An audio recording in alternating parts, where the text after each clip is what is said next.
Well, good morning, everybody. Welcome to this Thursday morning featured presentation. I'll introduce our speaker in just a moment, but I'll give you a word about the format. Dr. Harvey is going to present to us probably about 50 minutes or so, and then we'll have a prearranged response from Dr. Randall Bradley, and then we'll still have time for a question and answer after that. We'll wrap up at 10 o'clock. We are privileged to have Dr. Barry Harvey with us today. Dr. Harvey is the professor of theology in the Honors College here at Baylor. He holds 2 degrees in music from University of Colorado Boulder, the Master of Divinity degree from Southern Baptist Theological Seminary, and a PhD from Duke. He's written several books in theology, especially on the theology of Dietrich Bonhoeffer, Baptist and Catholic traditions, as well as theology and social theory. Today, however, we are privileged to hear a sneak preview from some of his most recent work. This is from a forthcoming book tentatively titled De Musica Dei, The Lord's Song in a Discordant World. Dr. Harvey is also an emeritus member of the board of the International Bonhoeffer Society English Language Section and a founding member of the Ecclesia Project, and is also an ordained Baptist minister. Responding to Dr. Harvey will be Dr. Randall Bradley, who's the Ben H. Williams Professor of Music, Professor of Church Music, and Director of the Church's Music Program and the Center for Christian Music Studies here at Baylor, and as well directs the men's choir. And I just learned that there's a concert tonight, if you are so inclined to hear good things, which I presume that you are as soon as you're here. Dr. Bradley's also published numerous articles on worship and church music, and he has books entitled Christian Worship, Its Theology and Practice, and From Postlude to Prelude, and one of his books is From Memory to Imagination, Reforming the Church's Music. It's a delight to have both of these presenters here, what will be an enriching and rewarding morning. So please help me welcome Dr. Barry Harvey.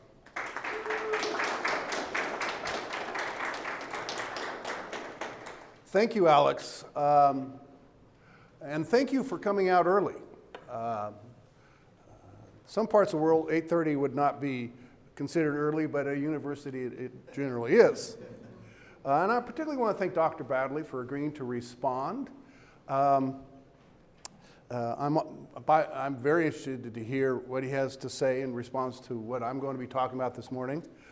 I also found out he remembered my son, who was in men's choir for a year, a semester, I forget how long. And if you know anything about my son, John, when you hear that, your first response is, but he had nice things to say, so that was good. By way of an introduction, I am by profession, in both senses of that term, a theologian. Now, what do I mean that? Well, in one sense, my profession is as an academic. I teach theology. But the other sense is my profession is as a Christian, and in particular one who has been called to teach. And so I come at from both of those directions. Now, as a theologian, which is not all that I am, my interest in music has to do with its capacity for informing and deepening the task of thinking theologically in ways that are overlooked or obscured by other modes of representation and reflection. Now, as you've already heard, prior to seminary and graduate school, I was trained as a musician and as a music educator. And I remember asking one of my college mentors, in connection with the establishment by the university of a new degree, a Bachelor of Arts in Music. As someone well-trained in a culture of commerce and consumption, I asked her, what could they possibly do with a BA in music? I was thinking, of course, about the kind of employment someone who received a humanities instead of a professional degree might receive. Her one-word response still echoes in my mind. Live, she replied with her enigmatic smile. And what follows is, in a very real sense, an exposition of her answer. So, to the paper proper. In a May 1944 letter to his friend and teacher, Dietrich Bonhoeffer, at that time in a Nazi prison in a suburb of Berlin, Eberhard Bethke confesses that the fervor for the church he had as a seminary student was waning, and his thoughts and feelings were now concentrated on surviving his time serving as a soldier with the German army so that he might be reunited with his wife and newborn son. Bonhoeffer responds a few days later, telling them that he had every right to want to live with his family and to be happy. Nevertheless, though the love Bethke has for his family is natural and in a real sense obligatory, there is a danger that accompanies passionate erotic love. For, and I'm quoting here directly, for through it you may lose what I like to call the polyphony of life, end quote. God does indeed want us to love him with our whole heart and being, but that unconditional love does not diminish our earthly loves, but instead acts, and again quoting Bonhoeffer, as a sort of cantus firmus, a firm song to which the other voices of life resound in counterpoint. Indeed, where this fixed song is clearly and distinctly heard, quote, the counterpoint can develop as mightily as it wants. The two are undivided yet distinct, like the divine and human natures in Christ, end quote. Polyphonic music, in Bonhoeffer's opinion, is the musical image of this Christological fact, and thus also of our vita Christiana, our Christian life. Though some may dismiss Bonhoeffer's musing about the polyphony of life as little more than a winsome metaphor, such that one can state the meaning of the metaphor apart from the representation without loss, a useful but dispensable illustration, that would miss one of the many things that music, and for purposes of this paper, Western tonal music, has to offer to the work of theology. In what follows, I contend that Bonhoeffer's image of polyphony implicitly constitutes a social imaginary, that is, a tacit picture of how human beings, both individually and collectively, perceive themselves in relation to the natural and social worlds, how they expect things to go on between them and their fellow creatures, both human and non-human, and the deeper normative notions and images that underlie these expectations.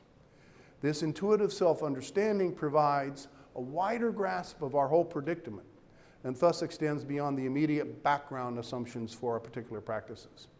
An imaginary of some sort comprises the working gestalt every human has of themselves and the world they inhabit, a tacit construal that, as a member of a variety of overlapping communities, they just live in, typically without being aware of it as a construal. The fashioning of a distinctive social imaginary is but one of the many features of music that are capable of representing the ways humans participate collectively and individually in a world created, fallen, and judged, and redeemed in Christ and by the sending of the Holy Spirit. In what follows, I briefly discuss a few of the ways music forms us intellectually, morally, and spiritually, enabling us to acknowledge the theological significance of who we take ourselves to be, how we are related to others and the earth we inhabit, and above all, what it means for us to participate in the creative and redemptive activity of God in ways that might otherwise elude our understanding. Put succinctly, I'm interested in what is entailed in learning to perceive ourselves and the world we indwell musically. So to the first section, music as mimesis. I need to mention a supposition or two that, given the time limitations, I must assume rather than argue for in this presentation, though I'm persuaded they can be successfully defended. First, I propose that music has a role to play in the business of living that extends beyond the sphere of activity we call art in the modern world. In antiquity and on into the Middle Ages, music, together with its fraternal twin poetry, was not sequestered in a domain of existence separate from religion, politics, and the like, but performed in connection with important social events around which the identity and character of the polis, the community, was reconstituted. Chants sung in a liturgical setting comprised a form of communication with God. Bardic recitations during feasts and banquets evoked the solemn remembrance and honoring of ancient origins and heroes. Singing and poetry were established forms of social action, not discrete events designed to be heard apart from the woof and warp of life. They were performed ontically, as the philosopher Charles Taylor puts it, as activities that elevated participants, not merely spectators or auditors, into something closer to the universal grain of reality. Robin Jensen last night referred to some of this in her presentation about what difference it makes to have a kneeling bench in front of an image. What Taylor is pointing to, among other things, is a second and foundational assumption that I have to do with music's distinctive capacity. When embedded in a substantive social group, to represent lived reality, as a claim that has been widely viewed with skepticism by philosophers, musicologists, and others, allow me to unpack that claim a bit.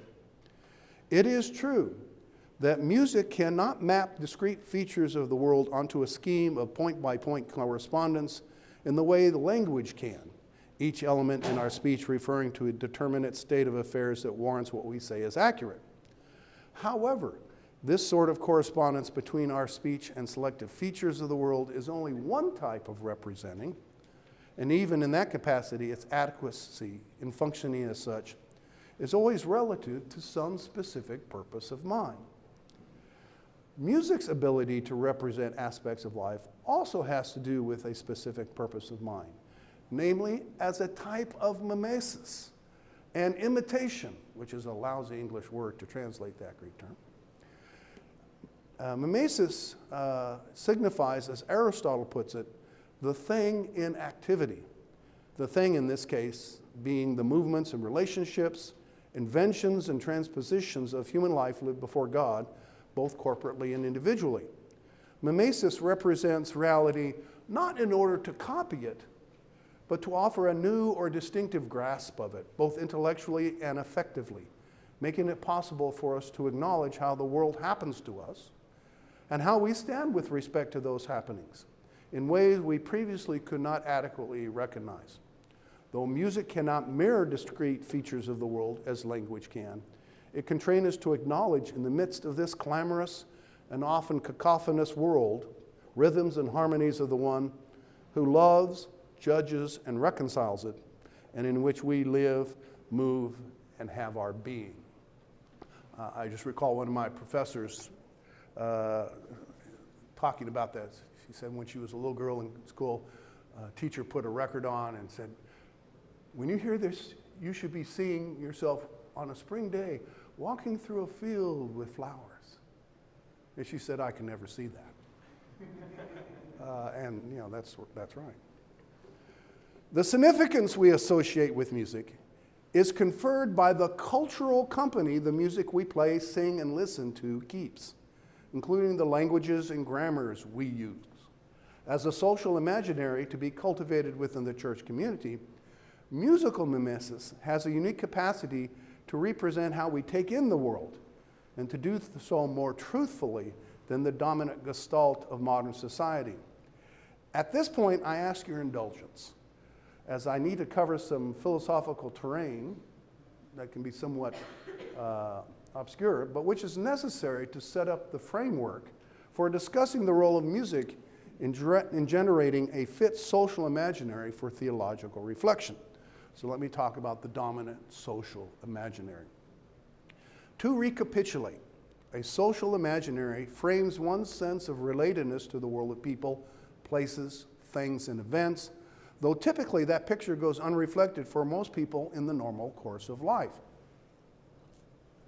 For example, the metaphor of the social contract at the foundation of the modern social imaginary, which envisions society as a collection of atomistic individuals who have banded together for their mutual benefit, strikes most of us as the only one that makes sense. After all, are we not all individuals? Do we not associate in society for our mutual benefit? How else could one conceive of social life? There's other cultures and peoples in the world who would say very easily. Embedded in the dominant picture is a representation of how we are in the world as we engage it in our knowings and doings. This is rather abstract, so let me begin with an example from the philosophy of science. In his book, Life is a Miracle, Wendell Berry takes issue with the dominant way we've been trained to think about the nature of scientific inquiry, more specifically, the epistemic stance of inquirers. He states that the view advanced by the prominent biologist and writer Edward O. Wilson, which distinguishes the standpoint of the objective observer from the world they investigate, is typical. When Wilson writes about the world studied by the sciences, says Berry, he describes it as a place that one is in, but not of. In Wilson's scenario, when scientists are engaged in their inquiries, they set aside previous beliefs, acquired ways of speaking and writing, all the essential staples of culture, and thus are essentially divested from their own being in the world, and yet somehow they still possess explicit rules or procedures for their inquiries.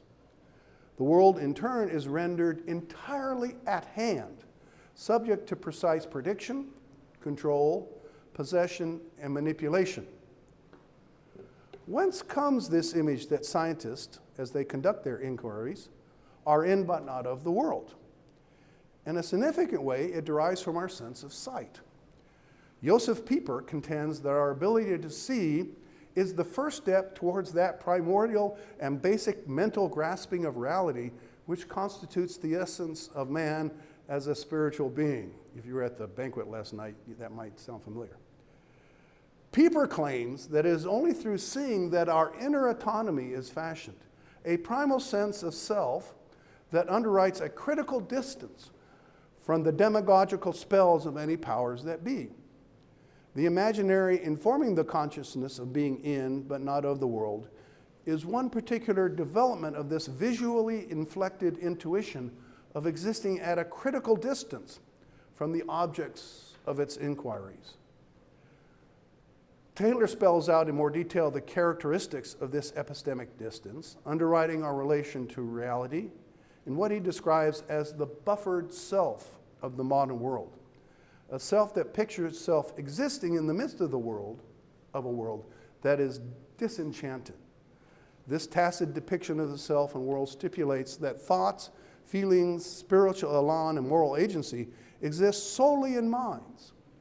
The only minds in the cosmos are human, and these minds are securely bounded such that their contents are situated within them. This inside-outside geography with a fixed boundary between mind and world is crucial, as everything that exists outside that buffer is, as J.R.R. Tolkien puts it, but matter in a ball, compelled to courses mathematical, amid the regimented, cold, inane, where destined atoms are each moment slain. Devoid of meaning until it evokes a response in human mind. In this imaginary of self and world, the buffered self pictures itself existing at a critical remove from everything that lies outside the mind, effectively independent of and unconstrained by the physical world of time and space, rendering it fully transparent, at least potentially, to human reason. Taken together, these developments coalesce in what Martin Heidegger labels the age of the world picture, according to which the knowing subject stands before the universe as a disengaged spectator, the time of their gaze upon what is before them indistinguishable from eternity, which of course is the imagined vantage point of a remote deity. As an agent of instrumental reason, says Taylor, knowing subjects depict themselves standing at a point of view of the whole, mentally representing it to themselves as a tableau of sorts. This way of tacitly representing ourselves as knowing and acting subjects, untrammeled by time or space, is not a given but socially constructed. This construction tempts us to assume, as Maurice Merleau-Ponty claims, that we can achieve a notation of the world that would be valid for everyone, which is ultimately a bid for the kind of knowledge that is only obtainable by a God who does not get caught in finitude. This picture of the objective or dispassionate observer evokes E.O. Wilson's sense that as knowing subjects, we are both part of and yet in crucial ways separated from the things we perceive. This imaginary represents to ourselves as spectators of a distant spectacle, unencumbered by the messiness of material and social realities like discarnate gods, and in the process tempting us to think of ourselves as the source of our own freedom. There are practical dimensions to this picture of the buffer itself that permeate multiple areas of contemporary culture. It underwrites what Michel de Certeau calls the strategic calculations of power exercised by a subject of will and power that has established itself as the dominant locus of choice and action. With its vantage points distinguished from the surrounding environment, this subject sets out to manage relations with an exteriority. Notice the inside-outside language again. An exteriority composed of targets or threats, customers or competitors, enemies, the country surrounding the city, objects and objectives of research, and the like. This subject of will and power is not limited to individuals, but can describe corporations, armies, city governments, scientific laboratories, states, and empires. It's inside-outside geography, not limited to science, but utilized in politics, military planning, and in marketing and advertising. Now, the striving for a transcendent standpoint and perspective is, theologically speaking, a bid for the eternal wisdom of God. Yet one more example of what Augustine calls the libido dominandi, the lust for mastery that enslaves. When we fail to acknowledge that we are creatures and not gods, we quickly become impatient with the recalcitrance of people to our plans, the ceaseless labor of living and acting in a world in which people, institutions, and events frustrate our efforts to control them and not infrequently work against us. When we forget, in other words, is that our knowing, scientific or otherwise, inheres in a set of cultural activities characteristics of the human species. As Barry asserts with respect to scientific pursuits, the only science we can have is a human science. It has human limits and is always involved with human ignorance and human error.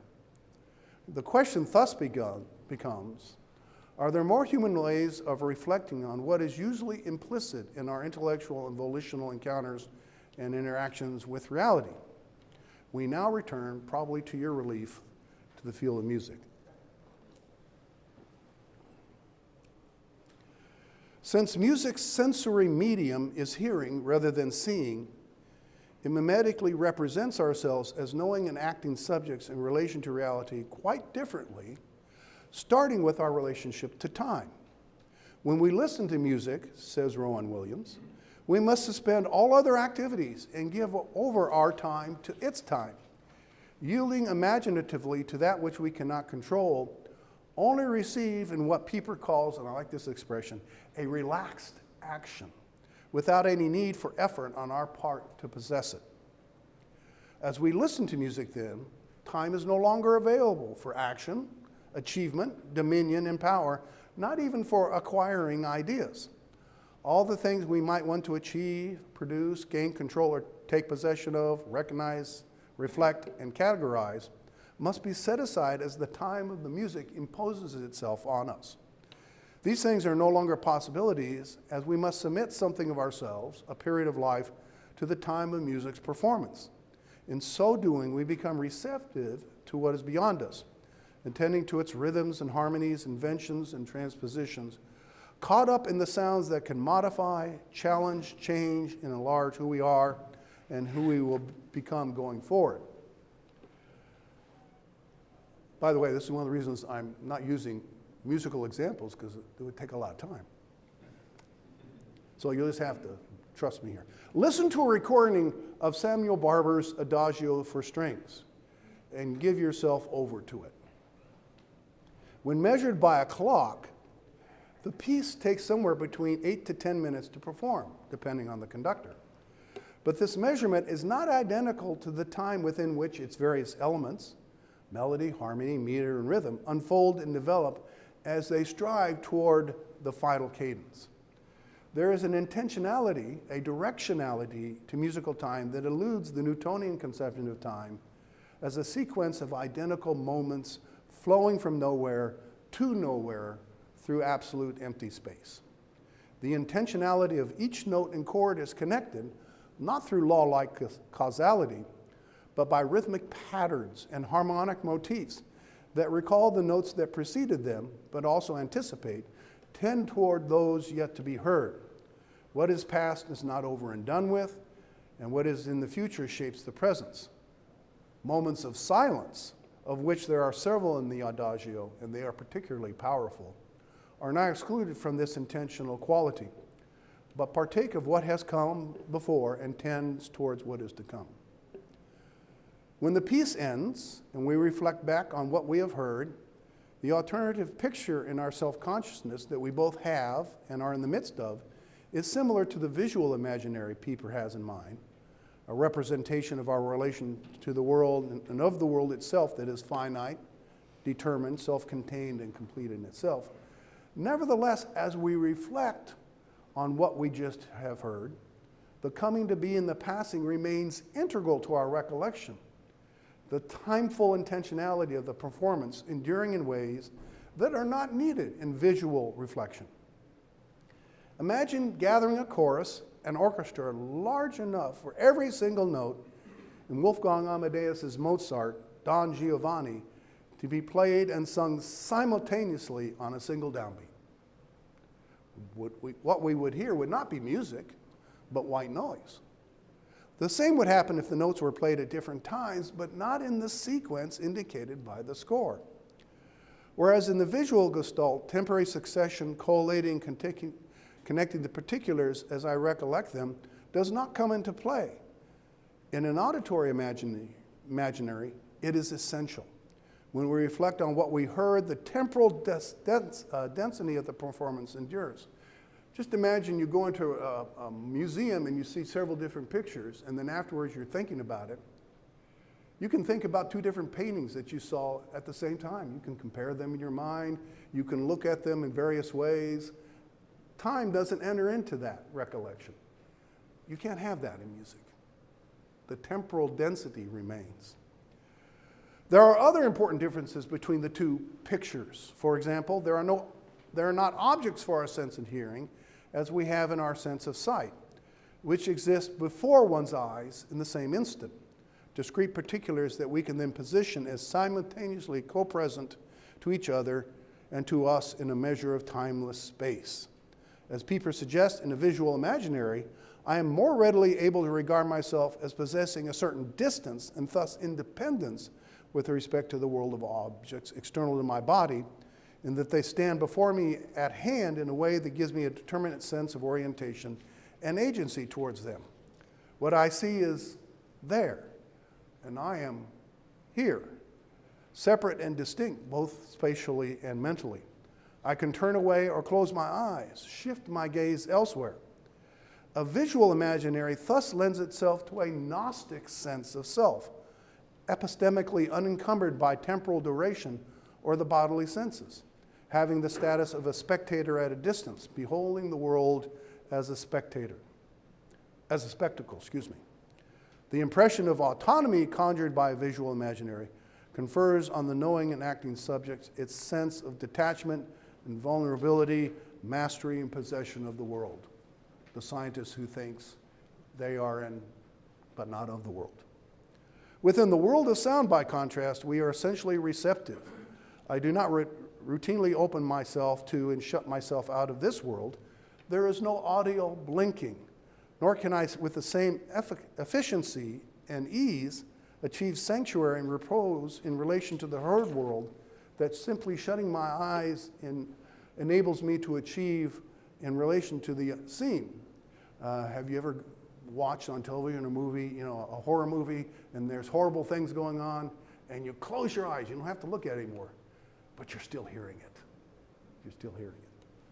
Of course, we can and do speak about specific objects as sources for what we hear, but this largely trades upon our other senses, particularly seeing, but also taste and tactile feeling. In and of itself, hearing does not readily offer up discrete objects in the way sight does. When we hear an unexpected noise, we turn and look this way and that to locate its source, but at times that source eludes our gaze. In a musical imaginary, we thus perceive ourselves, so to speak, immersed in the midst of a soundscape. I cannot close my eyes or refocus my attentiveness in the way I can with my eyes. And though I can move my head and body in order to enhance or lessen what I hear, I can neither elect to bring sounds into my hearing or close myself off to them in the way I can with seeing. An audio imaginary compels us to reckon with ourselves as inhabitants in a temporal and spatial order that we are not only in, but of which we are inextricably a part. Participant in a constellation of things, persons, and events that we did not create, and yet with which we must interact in a variety of ways. When our reflexive self-understanding relies on auditory images, we perceive ourselves as sense-affectionally implicated with and enmeshed in the fabric of the world. A gestalt deriving from our sense of hearing disposes us towards the pathic rather than the gnostic, inseparable from the receptive immediacy of our sense affections. By the way, this was the normal sense of things in the so-called enchanted world that our ancestors indwelled, with the meaning of creaturely existence conveyed by extra-mental agents of all kinds. It is also the world that Bonhoeffer seeks to represent by the metaphor of the polyphony of life. In a letter dated May 29, 1943, the Monday after Pentecost, Bonhoeffer, sitting in a Gestapo prison awaiting trial, states that the dangerous, life-threatening events that he and his friend are experiencing should be regarded as part of the totality of life. Few, however, seem to be able to hold many things together at the same time. When the bombers come, they are overwhelmed by fear. When there is something good to eat, they are obsessed with eating. When they do not receive what they wish for, they fall into despair. And if it comes their way, they see nothing else. What such people miss is the fullness of life and the wholeness of their existence. Everything, quoting Bonhoeffer now, whether objective or subjective, disintegrates into fragments. Christianity, by contrast, puts us into many dimensions of life at the same time. In a way, we accommodate God and the whole world within us. We weep or rejoice with those who mourn or celebrate. We are fearful when there are threats to our well-being, but nevertheless recognize that there are more important matters in our lives. Again, quote, life isn't pushed back into a single dimension, but is kept multidimensional, polyphonic. Faith alone, he adds, makes a polyphonic life possible, allowing Christians to celebrate Pentecost in situations such as those he and Bonhoeffer were enduring. Something of what it means for life to be construed polyphonically is conveyed in the second act of Peter Schaeffer's stage play, Amadeus. Composer Antonio Salieri and two court officials are scolding Mozart about the vulgarity of his new opera, The Marriage of Figaro. They implore him to set aside the shameful antics of nobles lusting after chambermaids and ladies of the court disguising themselves in costumes that conceal little, and stick to elevated stories about heroes and legends. Mozart protests that these sorts of tales are boring, whereas stories about real people are much more interesting and exciting. Mozart then observes that the four of them, standing at this moment, each with their inner thoughts, would form an ideal quartet. The chamberlain thinking that he needs to report Mozart's impertinence to the emperor, the prefect lamenting ignorant Mozart's shameful plot, Salieri bemoaning the inability of this German to finally know anything about music, and Mozart wondering, I'm just a good fellow. Why they all disapprove of me? It occurs to him that it is opera's capacity to represent such a scene that makes it more real than any play. A dramatic poet would have to put all those thoughts down one after another to represent this second of time. The composer can put them all down at once and still make each of us hear each one of them. Mozart tells his interlocutors he would like to write a finale that would last a half hour, with the counterpoint of the original quartet expanding to include a fifth and then a sixth voice. Quote, on and on, wider and wider, all the sounds multiplying and rising together, and together making a sound entirely new. I bet you that's how God hears the world. Millions of sounds ascending at once and mixing his ear to become an unending music unimaginable to us. My point is not a social imaginary derived from hearing is always a good thing, whereas one abstracted from the activity of seeing is necessarily bad. One of my mentors pointed out that early in the Music Educator Guild, there was a slogan, "A boy who blows a horn will never blow a safe." Well, it turns out you can do both. And yet it is the case that our imagination, when furnished primarily by visual images derived principally from our sense of sight, is able to picture us as in the world, and yet in some significant way not of it, a perspective that informs our species' penchant for treating it as we too often have, an inexhaustible stock of resources upon which we can engrave our interest and values, and that stock of resources would also include other people. A picture of ourselves as discarnate deities, by contrast, is far less likely when our imagination is predicated by musical imagery. What is issue in the way an imaginary generated by one or the other situates us within one of the two distinct determined epistemic and moral postures in relation to the world. When a musical picture forms our sense of self in relation to the world, we're able to represent ourselves and our relation to our earthly habitat in a way more congruent with the principal themes of Scripture. We can no longer naively regard ourselves as distant observers who are in but not of creation. Our lives are carried along, either willingly or not, by the complex rhythms and the overlapping and intertwined motifs that make up the natural and social world. These rhythms and harmonies constitute the matrix of meaning of our existence as rational animals, because they play a role in the business of living. The mimetic trope of the polyphony of life thus fittingly represents how our individuality and personal agency is inextricably woven with those complex and overlapping relations with the world about us. Without these social relations, there's no individual intentionality, no willing, no feeling or knowing. And yet these relations do not subsume personal integrity and identity. As Herbert McCabe puts it, quote, "We receive ourselves at each other's hands, not because we make and mold each other, because we let each other be. Others provide us with the time and space in which we exist, grow, and expand, and as such we cannot just take them for granted, though paradoxically, says McCabe, we can only take for granted to us by someone who loves us. Take for granted as given. The relation between the three of the Trinity are analogous. The Father is only the Father in relation to the Son, and the Son is the Son only in relation to the Father. That our experience and understanding of the world is compounded of both receptivity and activity is analogous to the way the members of a jazz ensemble improvise as a group. Improvisation is not about individuals acting spontaneously or striving to be original. If there's a concept of sin with respect to improvisation, writes Samuel Wells, it is when someone tries to be original. To be original is to sin by supposing oneself to be in either the first or the last act of the biblical story. Either one assumes one is at creation, in the position of originating all things, or one is at the end, ensuring that all things come out right. To return to a musical rubric, the one who strives to be original imagines themselves in the transcendent position of sole composer or creator, and all their performers exist solely in relation to their music. For an ensemble to keep the music going, each improvisation needs to be obvious, so that when it is concluded, the others can pick up and continue what has been played or sung. Being obvious does not preclude creativity or innovation.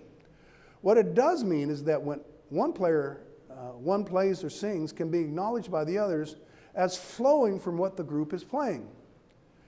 And improvisation can include new melodic riffs and alterations in rhythmic patterns, but they need to occur in such a way that the other members of the group can say to themselves, okay, I hear what you're doing. Making it possible for them to take up and develop these elements further. The play of each performer thus creates the space for the improvisation of all, such that what each musician does becomes the basis from what the others are free to play. As the talent and skills of each matures through discipline, instruction, and practice, the performance of the others is enhanced, enabling each to realize what they previously could not have imagined. Being obvious rather than original means that personal agency and communal participation are neither confused nor separated, each contributing to the whole, not by selfless self-sacrifice, but by mutual submission to the music that both keeps and is kept by them. So in conclusion, let me end with the final section. Black history is a spiritual. In my introduction earlier, I said that I'm interested in what is entailed in perceiving ourselves and the world we indwell musically. Perhaps more than any other group, African Americans have been formed by culture, circumstance, and intention to perceive themselves and the world that way. Theologian James Cone contends that a complex world of thought is embedded in the slave songs and the blues, theological presumptions that give voice to the deepest aspirations and devotion of African Americans. Cone insists that these genres created the defining structures of his blackness. Quote, I wrote this book on the spirituals and the blues. I wrote about the spiritual and the blues because I am the blues, and my life is the spiritual. Without them, I cannot be. Cone is not engaging in hyperbole here, but testifying in words to what came to be in music. He emphasizes that his personal indebtedness to the spirituals and the blues cannot be separated from the communal, social, and political dimensions of African American life. The purposes and aims of spirituals and the blues are tied to social consciousness of black community, where they articulate their social separateness from, and here's how Cone puts it, the humiliating deadness of Western culture, creating in the process a new political consciousness that is rooted in a musical social imaginary. In church, they spoke back in song, sermon, and prayer against the faceless, merciless, apocalyptic vengefulness of the masked white mob, swinging to the movement of life in a counterpoint of lament and celebration. While in the juke joints, they developed a style that endeavored to define and structure the meaning of blackness. Through both kinds of music, African Americans affirmed their humanity and fought back against the dehumanization, offering hope that there was far more to their lives than what they received on a daily basis from the world of whiteness. In these settings, Cone argues, black music is not an artistic creation in the sense that it exists for its own sake, but is, and again quoting, directly related to daily life, work, and play, an expression of the community's view of the world and its existence in it, end quote. Among its defining characteristic is its ability to unify their existence. Similar to Bonhoeffer's claim that faith keeps life multidimensional, polyphonic, Cone says that the spirituals and the blues unite, quote, the joy and the sorrow, the love and the hate, the hope and the despair of black people, and it moves the people toward the direction of total liberation. The spirituals and blues unify black existence because they confront individuals with the truth of that existence and affirm that black being is possible only in a communal context. Uniting joy and sorrow, love and hate, hope and despair, and moving people toward the day when all of God's children will be free is but one of the many gifts that music can give to us, and can do so in ways that other forms of interacting with the world cannot. But acknowledging our relationship to the world polyphonically does not just happen. It takes an ear that has been formed both musically and theologically. Only then can a social imaginary be cultivated that puts us into the middle of the messiness of a fallen creation, where we can take in all that occurs, not as random happenings, but as the contrapuntal strains of a cosmic fugue that began when the morning stars first sang for joy, and which will only conclude when all creatures sing, Holy, holy, holy, the Lord God the Almighty, who was and is to come. Thank you.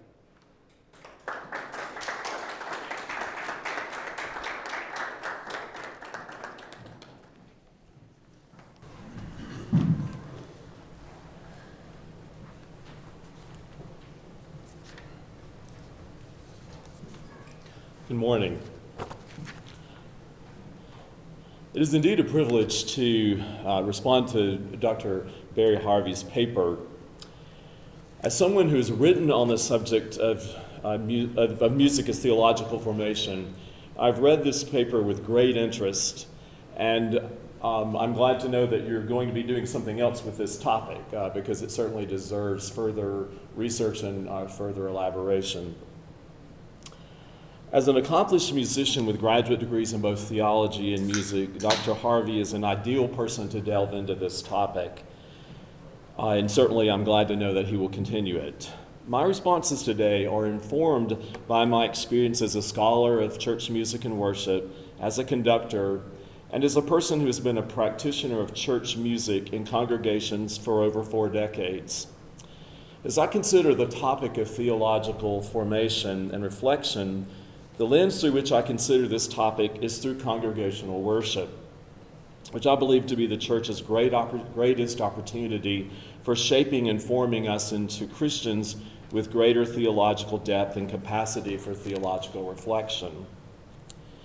However, I must share that my first response after reading the opening of Dr. Harvey's paper was a flashback to my master's oral comprehensive exams, in which I was asked to explain the process of writing a fugue. That's not a simple question, in case you didn't pick that up along the way.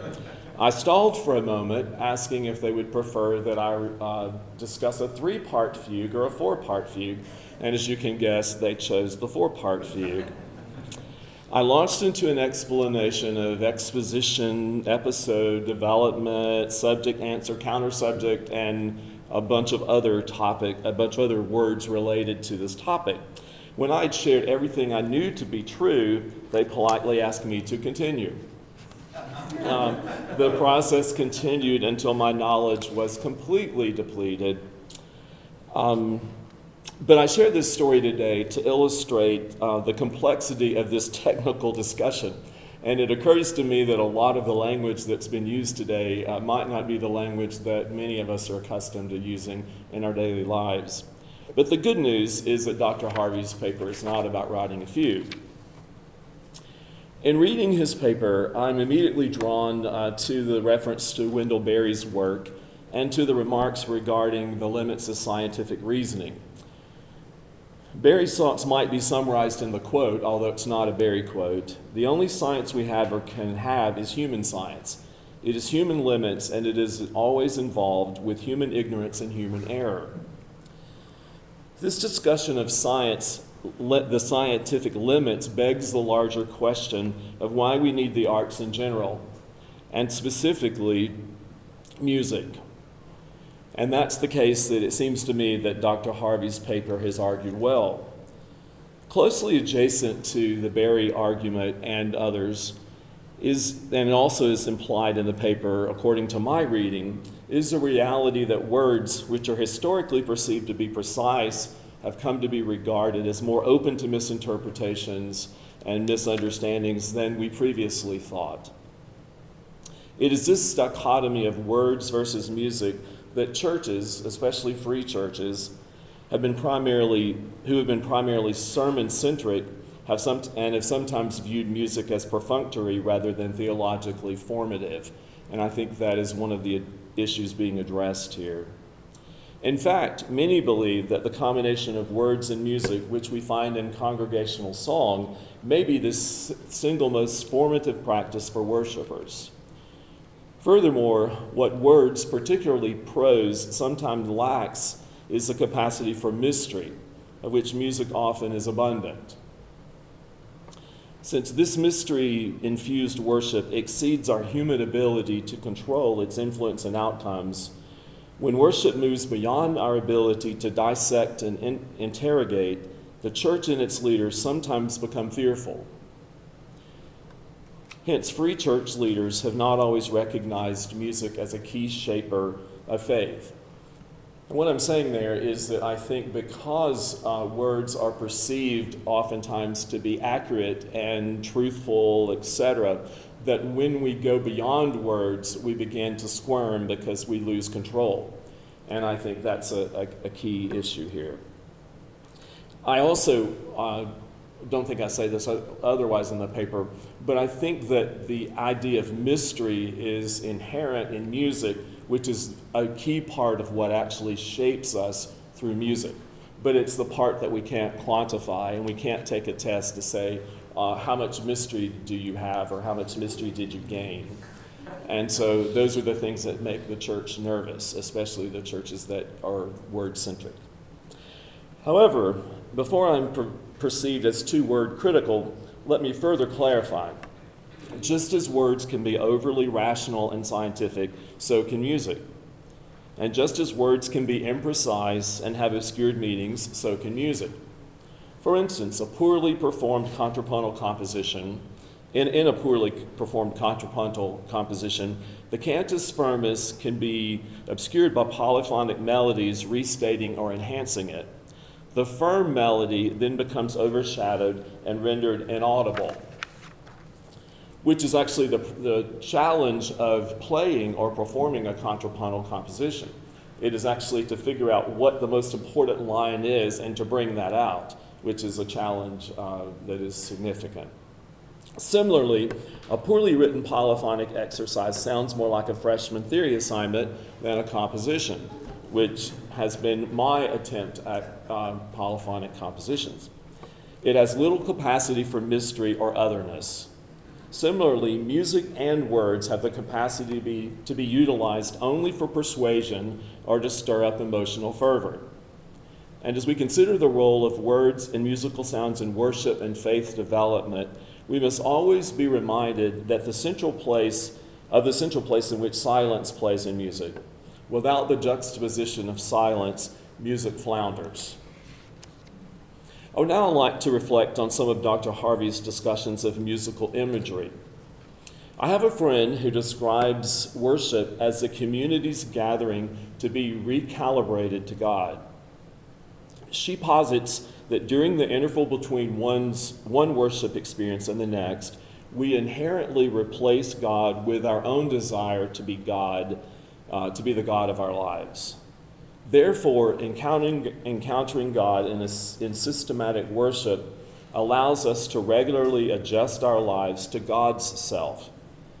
It occurs to me that this recalibrating need can be compared to the aforementioned poorly rendered polyphony in which the cantus firmus is obscured. This view becomes an apt metaphor for our crowded lives in which the world convinces us that we are in control of our own selves. That is, we are the Lord of all. In this paper's description of what happens when we listen to music, it seems to me that the paper is making a similar claim, especially as it regards music and time. According to the paper, quote, "As we listen to music, then time is no longer available for action, achievement, domination, and power, not even for acquiring ideas. All the things we might want to achieve, produce, gain control, take possession of, reflect, and categorize must be set aside as the time of the music imposes itself upon us.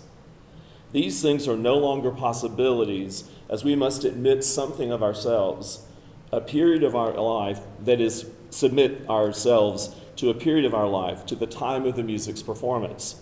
In doing so, we become receptive to what is beyond us, attending to its rhythms and harmonies, inventions and transpositions, caught up in the sounds that can modify, challenge, change, and enlarge who we are and who we will become going forward."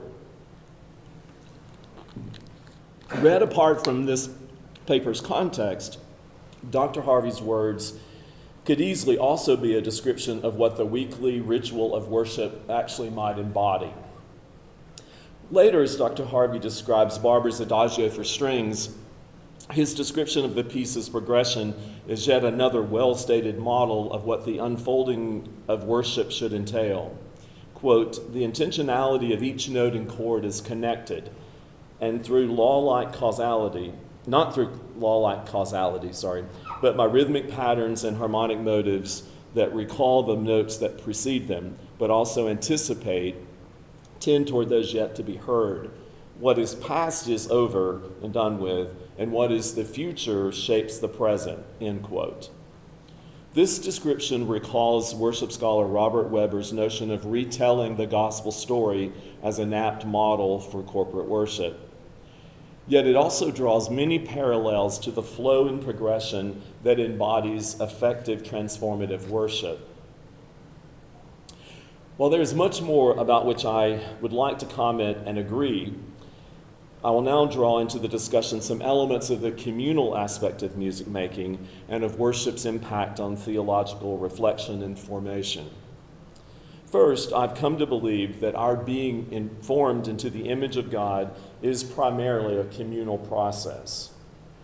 With God as the cantus firmus that undergirds the life of the faith community's actions and activities, the God stories that rise above the constant God melody is the polyphony that the church embodies and composes, and of which we find ourselves within. Much like the jazz description in this paper, our stories are dependent on those stories told before us, and our stories form the bases to which we pass the story along. As annoying as it can be when my students start their remarks in class off with the all too familiar taking off of what someone else has said, when the line occurs, I'm reminded that their thoughts, much like jazz riffs, are communally based. They are interdependent on the context of what goes before them, and they inform the comments that come after them. And I think music certainly does that. Secondly, improvisation is often viewed as another loosely conceived counterpoint, and that deserves mentioning and reiterating. Improvisation in music is sometimes misunderstood as freely composed or originating from nowhere. That is, we're making it up. When in reality, improvisation is created from a preconceived construct, an existing melody, or it could be a planned chordal structure, as we hear in the perhaps all too familiar Pachelbel canon. As my friend Al Travis, a highly regarded organ improviser, states, when I improvise, my hands and feet go to places that are familiar to me, places that they are trained to go. And I utilize strategies that I have learned, augmentation, diminution, canon, and the list could go on. End quote. Therefore, improvisation is an apt analogy for developing the capacity for theological formation. That is, we learn to think, perform, and live within the boundaries of the firm melody of Jesus' example, and our daily lives are improvised upon the structures that Jesus' life has laid out for us. The counterpoint that we improvise, which is rooted in the melody of Christ, is not conceived within our own freedom to sing or play as we choose.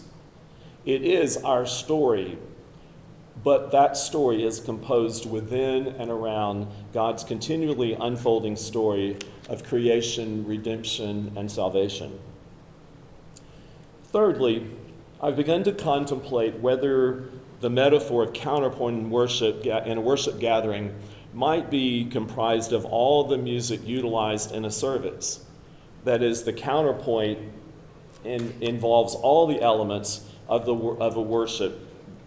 That is, all the elements of worship form a larger polyphonic work.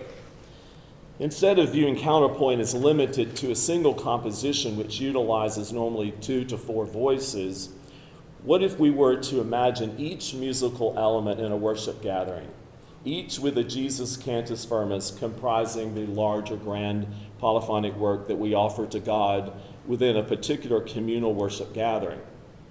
In such a model, each song speaks God's love, to go back to the original Bonhoeffer quote, in a diverse and individual manner, with each supplying an individual line of the polyphonic offering. Such a view begs the need for diverse music.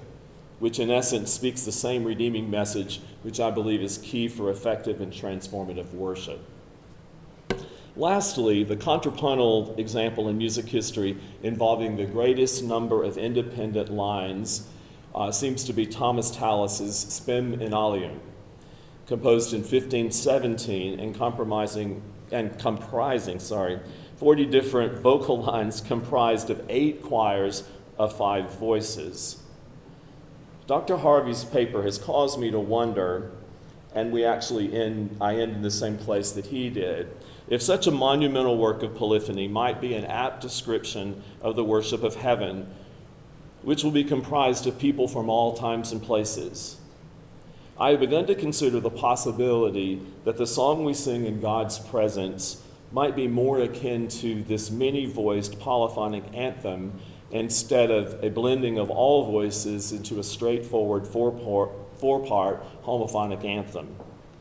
What if the greatest song of the ages would be of all peoples proclaiming God's greatness through a many-voiced polyphonic rendering in which we are, in Wesley's words, lost in wonder, love, and praise.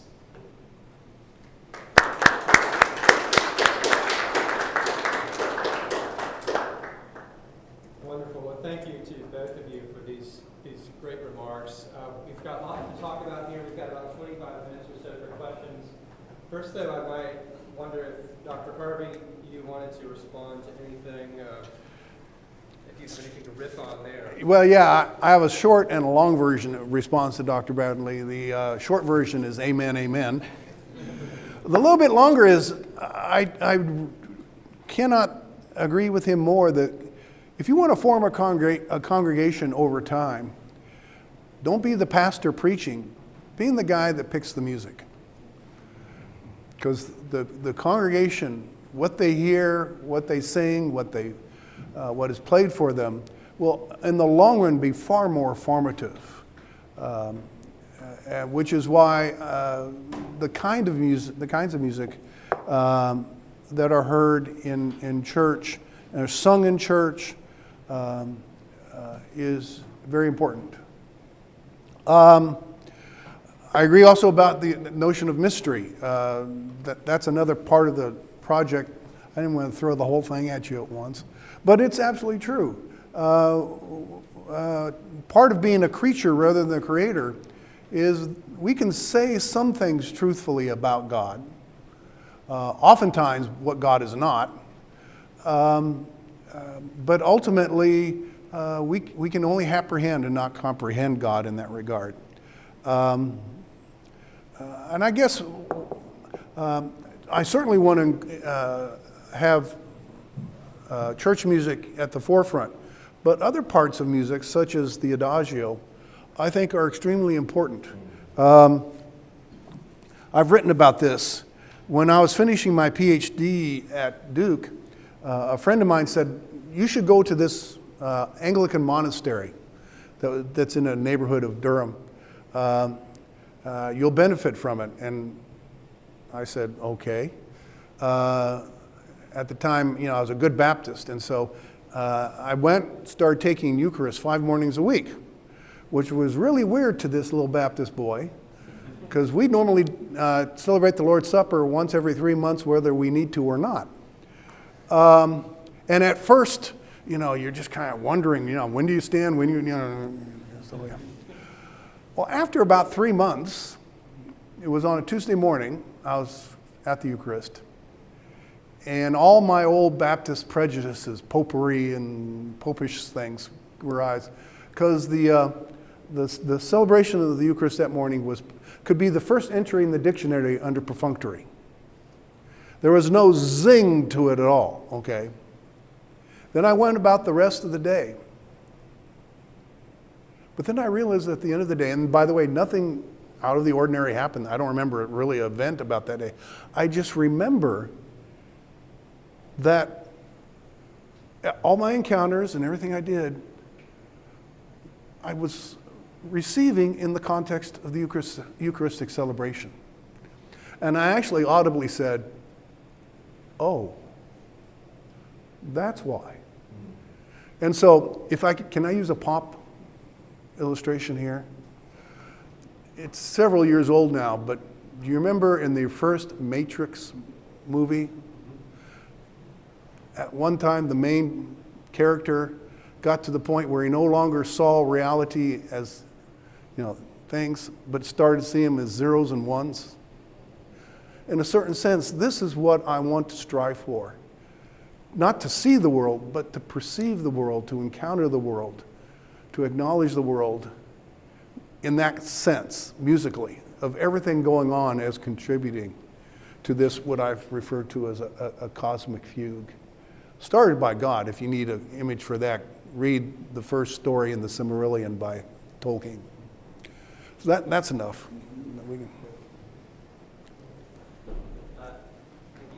Thanks for your presentation, both of you. They're very well done and raise a lot of interesting questions. I was glad to see that you didn't sort of trade in that sort of tired old sort of mere contrast between visual metaphors for knowledge are bad and auditory ones are good, and that you kind of introduced this implicit in your comments about the visual metaphors was a distinction between what Pieper described and sort of we'll call the modern instrumental rationality vision of the world as objects for human disposing. And so there seemed to be, you didn't unpack that, but there seemed to be a distinction between the possibility of a redemptive use of visual metaphors for knowing and an unredemptive mode. I guess I'd like to hear you say a little bit more about how you understand that distinction, and then I'd also like to hear whether you think there's something similar or with respect to auditory metaphors for human knowing, whether in fact there's a similar kind of potential for both a positive and a negative view, or whether in fact whether it's possible to make a similar distinction regarding. No, that's very, matter of fact. Would you mind trying to restate the question for the audio? Okay, good grief. Are there negative possibilities in a musical or an auditory imaginary, such as there can be in visual? Does that basically get to the point? How do you understand the twofold aspect of visual? Yeah. When last night I was reminded of something in Robin Jensen's presentation about the difference of context for visual art. The way I put it in my paper is all our words, all our art, everything else draws its meaning largely from the company it keeps. Okay? And I was reminded of the trip I was able to take to Florence, Italy a few years ago.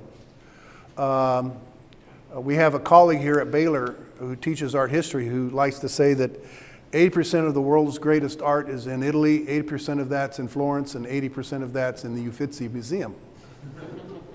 And it's true, we wander through the galleries of the Uffizi and you see all these works of art, you go, I know that, you start seeing the original. But there's something about a piece of art in a museum. It's put up on a white wall, there's things, cords in front, and floodlights and stuff like that. And I realized just before going to the Uffizi, had been to Santa Maria Novella, which is one of the big churches, which has some of the most gorgeous late medieval, early Renaissance art. Matter of fact, by Maccaccio, one of the first three-dimensional paintings, renderings in there. And it's the point that Robin was referring to last night, this sense that this is too long to go into, but it's the difference between an icon and an idol. An icon, you don't stop at the surface. And that takes training, that takes learning. So there is that. But then the negative aspect that I think is fully there. Earlier this year, I was in Poland and took the opportunity to return to Auschwitz.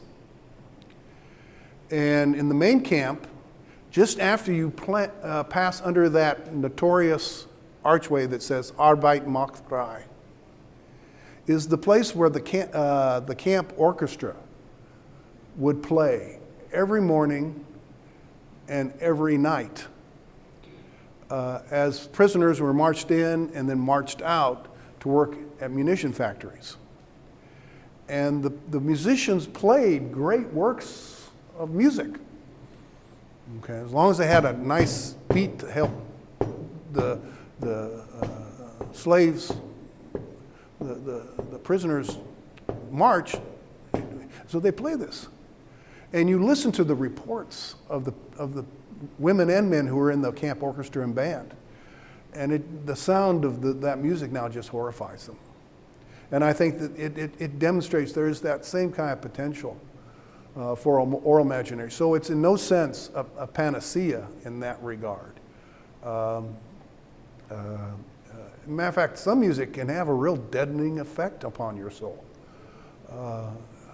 And unfortunately, some of it has seeped into churches too, which is why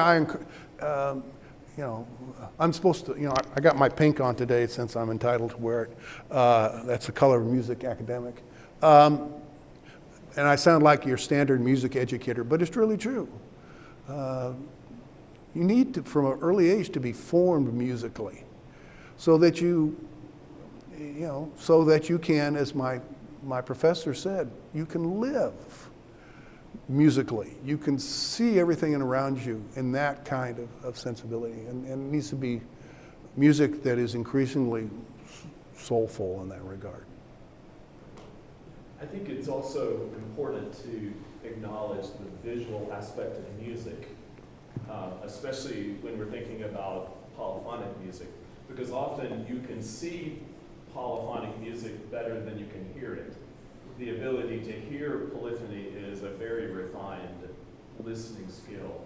In other words, to have four voices, four sounds going at the same time, and to know how they are based on this cantus firmus, or this original melody, because eventually these melodies get obscured. They actually do things like retrograde, where they're turned upside down, and then they're inverted, where they go backwards, and there's all sorts of things that happen to them. So oftentimes, even a trained ear, you can't hear it all, but to see it gives you the fuller picture. So that was just something I was thinking about. Oh, very much. If you'd like, so you can find on the internet visual representations of Bach chorales that are polyphonic. Mm-hmm. It'll start with a few. It's always one particular cantus firmus, one particular motif or theme, and then how it jumps from voice to voice or register to register, and how they interact, and then how they're broken up, the elements and stuff like that. Yeah, it's very good today. It's funny. One of the most common two-part counterpoints that Christians hear is Jesu, joy of man's desiring. What most people don't realize is what they remember. That's not the cantus firmus. The hymn theme is below it. Da da da da da da da. So everyone gets caught up in the counterpoint and miss the theme. So I also want to thank both of you for these very illuminating remarks about the nature of the auditory and social engineering and the way that helps us think about worship. Very challenging and interesting. I want to not push back, but I want to lob one thing at you and just see what you do with it. So both of you commented on the remark, I guess, by Barry, who's quoting someone. I've forgotten who he's quoting, but that the only science we can have is a human science. And I take it the meaning of that was well explained. But I thought when that was said, what about math? I feel like if we need an angel, they're going to understand math. And we have a little something there that I would call a science that looks, it's hard to describe that as suffused and characterized by the same sort of distance between the object we see and what we study and what's going on there. So it looks sort of divine. Logic I would put in the same category. I feel like meet angels, they're going to understand the truth tables. And perhaps thus music. And maybe also So the connection between this goes way back, the connection between mathematics and music here complicates the story that I was hearing from the speaker. No, we have a colleague in the physics department here, I won't tell you who it is, who said at one point, we're on the verge of being able to comprehend the world as God does. I was sitting when he was giving that. And it was all I could do to keep from going, ah!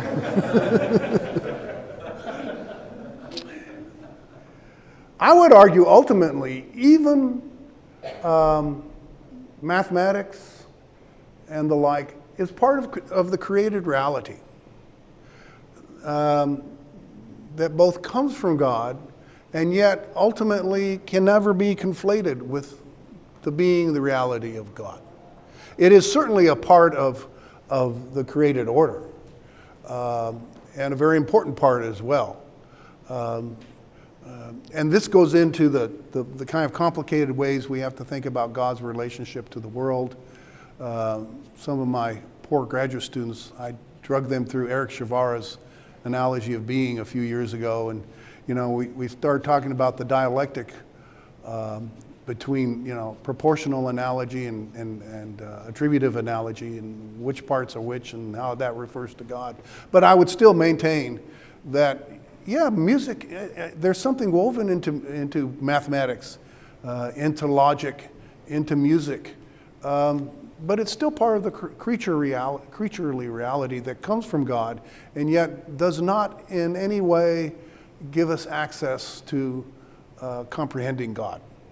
The language I use is there's a distinction between comprehending something with the image I use of being able to wrap your arms around it to comprehend, and to apprehend is more this, and that's how I would see a relationship to God.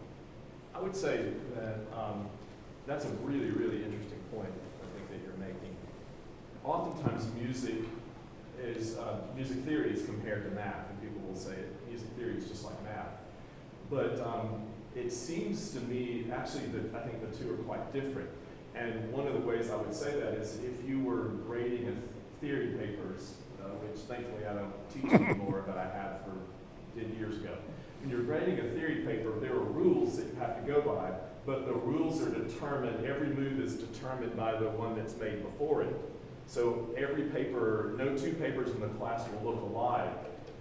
They will simply be different decisions made, determined by the one that was made before it, if that makes any sense at all. So to me, grading music theory is really hard because you have to be thinking in the mind of the person who was actually writing the composition or doing the exercise. The other thing, it might be true, I don't know if this is true or not, I've never thought of it until a few minutes ago, but I think that maybe music is like the working out of the problem but not getting the answer. Because in music we are always working things out and we're piecing together and all that, but we don't say, now here's the conclusion. We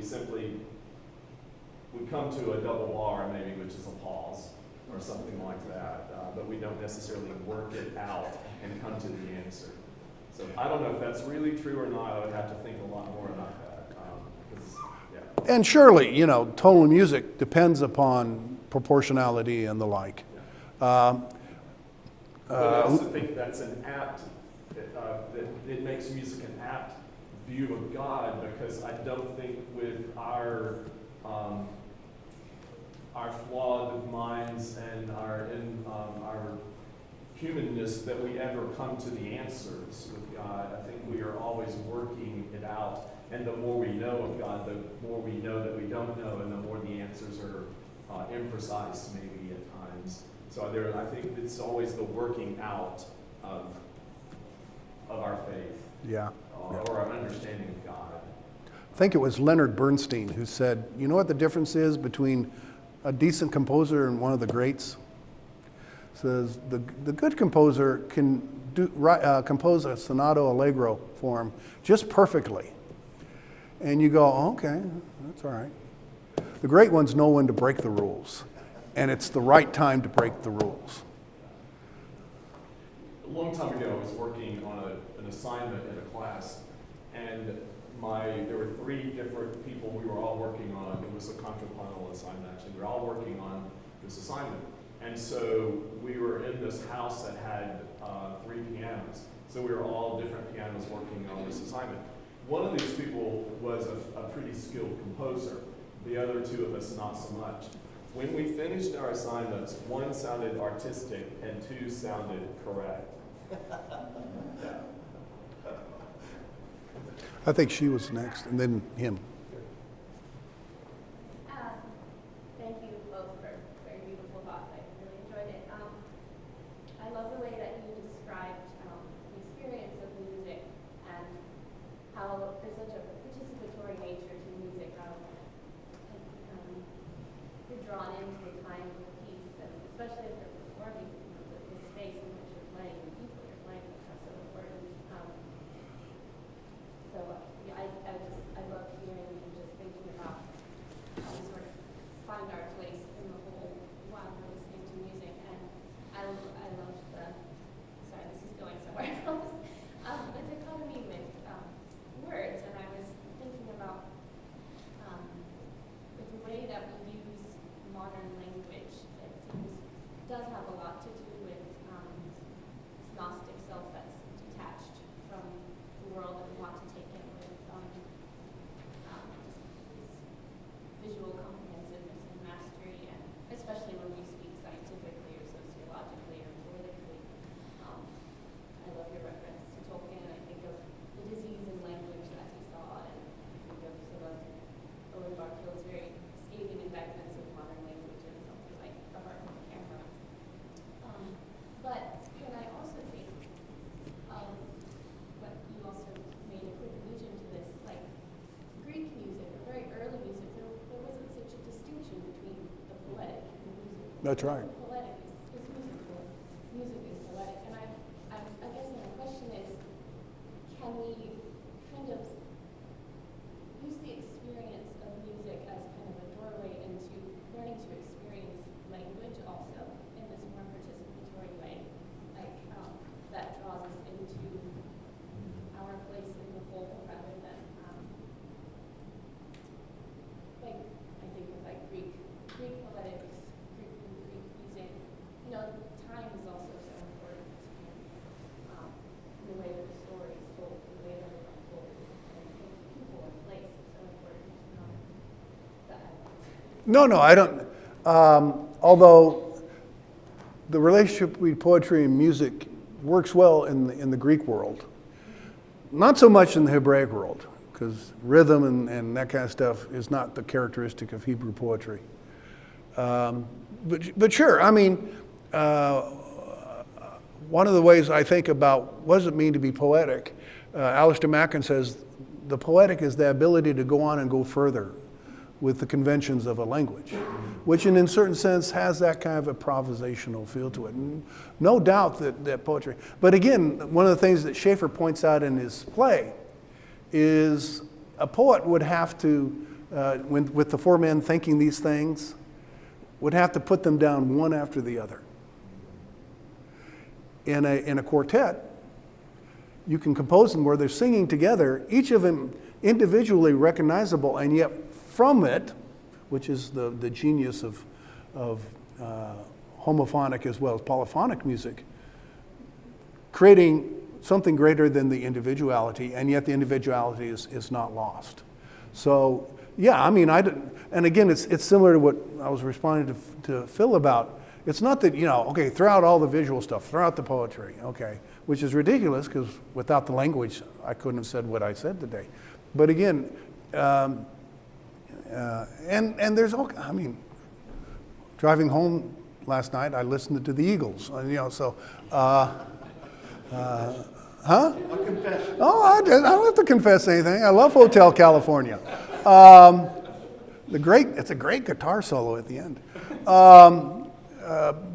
But it's in a certain sense, there's still something that can be communicated, yes, commune with music that's not really available to the others. And I guess if anything, we need to kind of expand our aesthetic repertoire in that regard.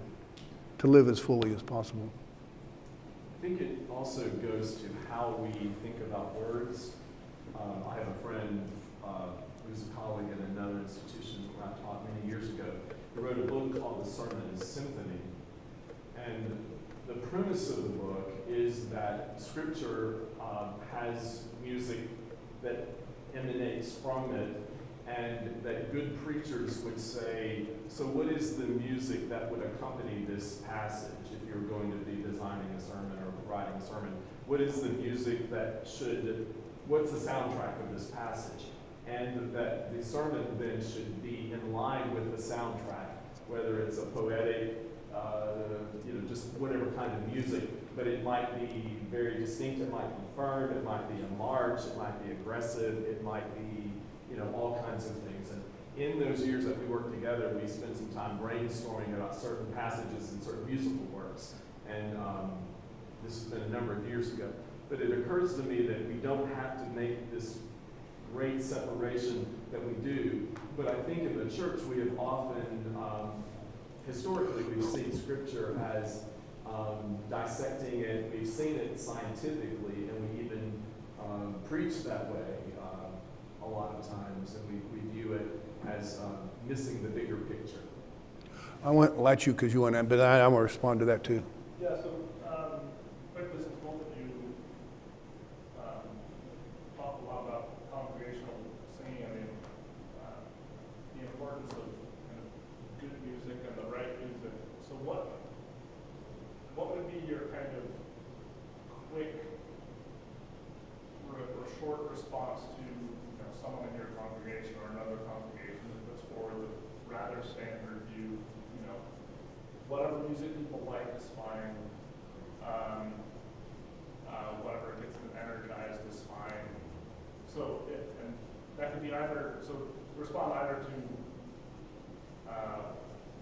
what makes certain kinds of music either appropriate versus inappropriate, or fitting versus unfitting for certain uses.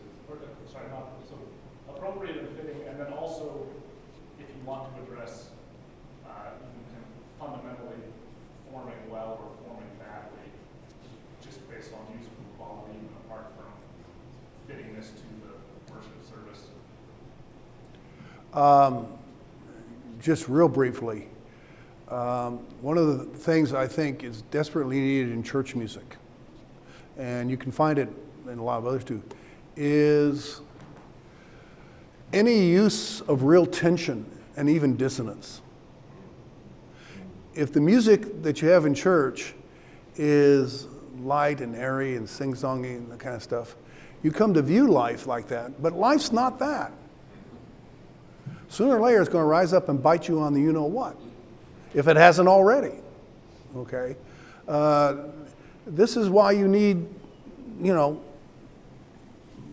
Bach's Passion compositions. The contemporary composer James McMillan, I always confuse Macmillan or McMullen. Macmillan, who incorporates all that very much into it. And again, that's part of the formative aspect. First of all, that is a very complex question, and so there would be no quick answer to that question. We could talk all day about that. Yeah. I do think that a couple of quick things. My mention of seeing the counterpoint of worship as engaging all of the various songs which have the same underlying Jesus firm melody or something like that. That was taken from a number of years ago when I was asked by a theologian, well, why did you sing this song? This song doesn't talk about Jesus. And I said, well, no, or it doesn't carry the story of salvation, I think was the thing. And I said, well, no song, just as no sermon, should be expected to carry the full gospel story. And then that launched me into the idea that a service of worship or a worship gathering should carry the gospel story, not a single element. So I think as we see all of these elements as working together in counterpoint to give a message. So I think this, like for instance, in our church, when I plan worship, I try to think of different things, like something that might appeal more to the emotional side, which I think is also formative. But I think something that's very intellectual and more cognitive that you might take away with you and say, let me think about that some more. Something that might hit us and form us from different ways. Because I think what we want is to be the full body, the full person. Everything about me is God created. God didn't say, I created this, but I don't want you to feel. So in my second half of life, one of my goals has been to feel more and maybe think a little bit less. I guess the one thing I'd rather say, put those two together, because we don't think for, okay, now I'm thinking, okay, now I'm feeling, that kind of stuff. So in the early church, and this is still the case in Orthodox churches, the music is continuous. If someone's not speaking, there's singing going on. Because in the Orthodox church, they don't have any readings from the book of Revelation in their lectionary, because the whole service is designed around the opening of the book of Revelation. And just as there is music surrounding the throne of God 24/7, so also in the Orthodox service, if someone's not speaking, and especially when the priest goes behind the iconostasis to consecrate the host, you are still taken up into the heavens. You're to come to understand yourself as, and in Protestantism, unfortunately, both the sacraments and the music are more construed as prelude and postlude to the sermon, rather than as in the equal right constitutive of what goes on there.